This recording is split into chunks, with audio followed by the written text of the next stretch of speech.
Now you might think that a company like Rolls Royce, steeped in tradition and heritage, might be a bit slow to embrace new technology, but you'd be wrong. Underneath that classic, stately exterior lies a heart of pure, technological innovation.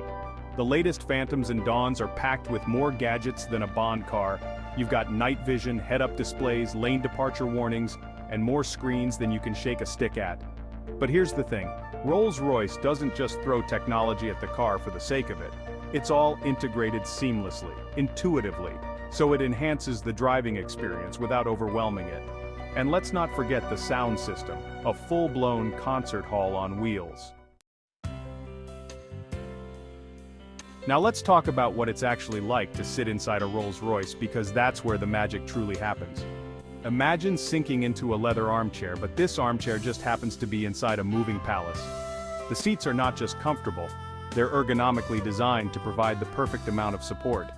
The carpets are so thick you could lose your shoes in them, and the headliner is like something out of a fairy tale. You can even get the Starlight headliner, which features thousands of tiny LED lights that twinkle like stars. The cabin is so quiet you could hear a pin drop, and the air suspension glides over bumps in the road as if they weren't there. It's like being cocooned in a world of luxury and tranquility. It's enough to make you want to take a nap right there in the showroom.